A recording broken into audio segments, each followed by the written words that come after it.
Every time there's violence or a tragic situation that ends up happening, people push for more laws. But here's what nobody wants to admit. Laws don't stop evil. Criminals don't care about the rules. If someone is broken enough to do something tragic, they will find a way to do it. And in this video, I want to talk about solutions, not so much pushing narratives, because that's also another thing people like to do when something tragic happens. They want to push their own narrative, and I'll talk about that a little bit, but this video is more about open conversation and more about finding solutions and trying to just make the world a better place. Right, so the core issue that I believe, it's not just one thing, but the core issue really comes down to laws cannot regulate behavior. They don't eliminate evil, right? I guess in a way laws can regulate behavior, but it's not their true behavior, right? It's not taking away someone's evil. People who want to do harm will always find a way, legally or illegally. This is a smaller lens, but for example, like Targets, Walmarts, they'll put stuff behind like glass, like locks. Like a new Target opened by me a couple years ago, and they have like toothpaste locked up and toothbrushes and deodorant and body wash.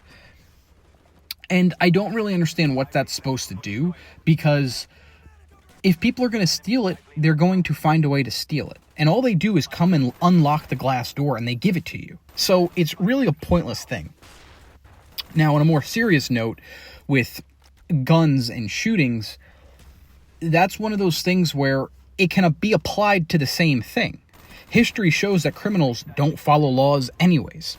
So yes, you can make guns illegal or put strict restrictions on guns, but the thing is, you're trying to stop these criminals that are already completely messed up in the head.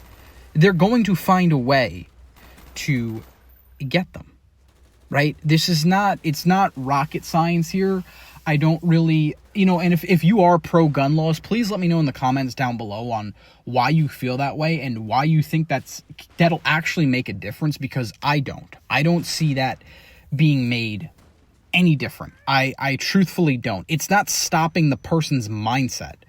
If someone wants to do something so bad, with all like the crazy mass shootings and the one that happened earlier this week in Minnesota, that's not gonna change the way they think. That's not gonna wire their brain differently. The deeper problem is there's broken homes, untreated mental health, lack of community, lack of friendships, cultural decay in America as a whole. And yeah, like society looks for quick fixes, such as laws. To me, a law is a quick fix when we look at things from a more bigger scope. It is just a quick fix, a band-aid, if you will, instead of addressing the hard problems, which the hard problems are at the root. And yes, like a lot of broken homes, there are a lot of broken homes.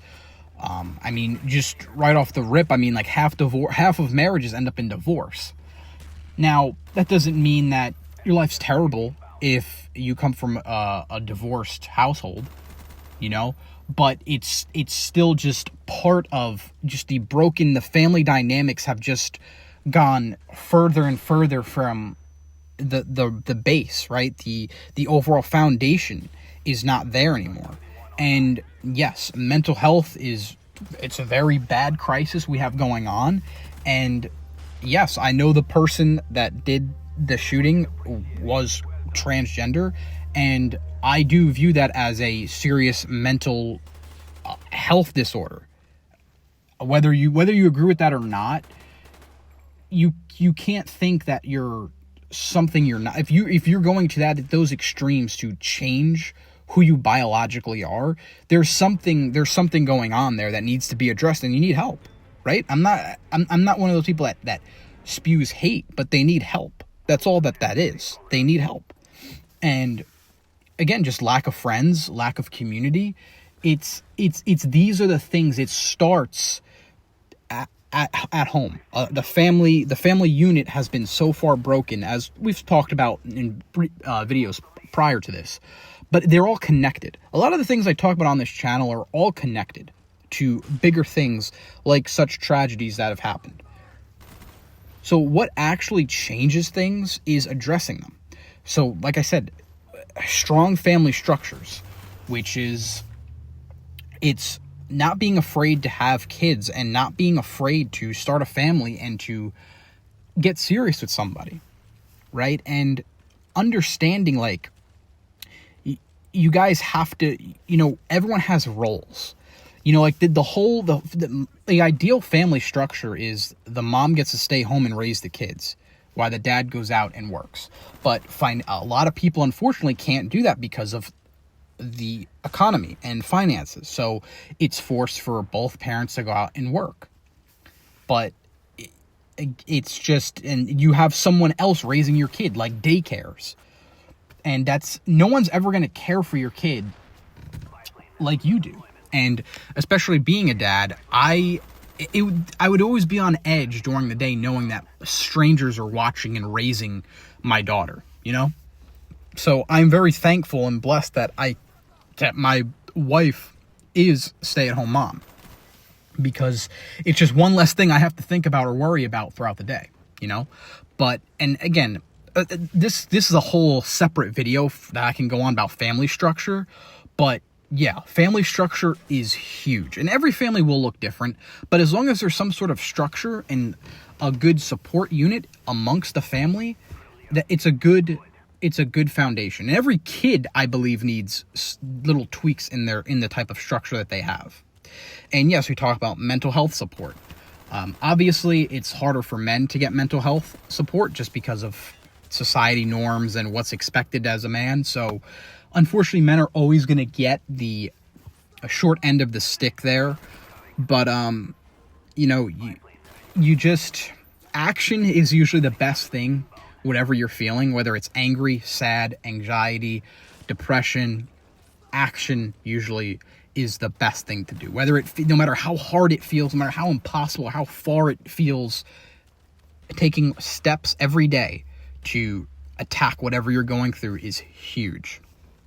And community, responsibilities, those things also help, because it gives your life purpose. It gives your life meaning. No matter what it is, whether you're into sports, whether it's, some type of fishing hobby, whatever it is, if you can find a community, even if it is online, it's something. And you try to make that into your reality, right? And give yourself responsibilities. Don't just hang around all day and don't do anything with your life. Do something.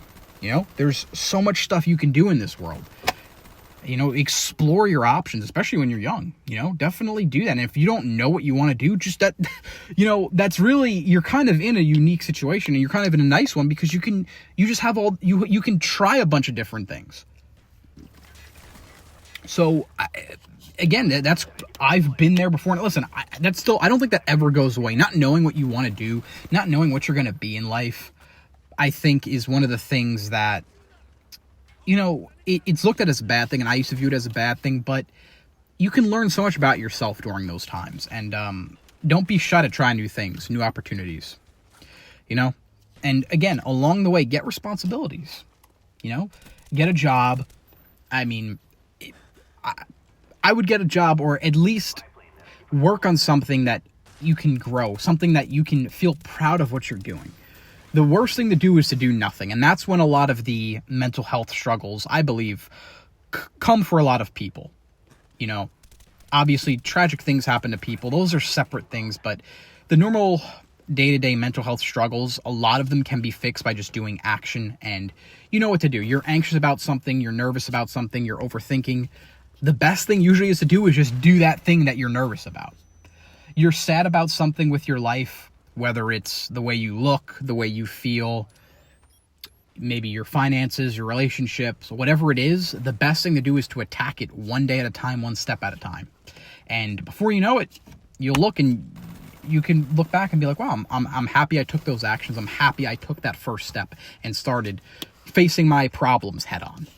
So, yeah, that's that's really, I think, is what's best. Again, gun laws, I understand. I think a lot of people that want the gun laws have the right mind frame. They want what's right, but control is almost never the answer, because you're trying to control people that are going to find a way to break the rules regardless. The laws will not fix people. What can fix people is the culture, values, family structure, mental health support. That's when we will start seeing the real change. We need to rebuild the foundation, not just write new rules, because at the end of the day, rules, laws, they're just writing on a piece of paper. They're letters on paper or screen. So please, like I said, let me know your comments down below. Let me know if you are pro-gun laws, and let me hear why you are, and what your reasoning is and how you think it can change things. I'd love to hear it. Love to hear, any type of feedback. And let me know what you think about my point of view, my opinions on everything. And hope you enjoyed your video. Sending out prayers to anyone that was affected by the tragic events that happened earlier this week. And I hope to see you in the next video. Peace.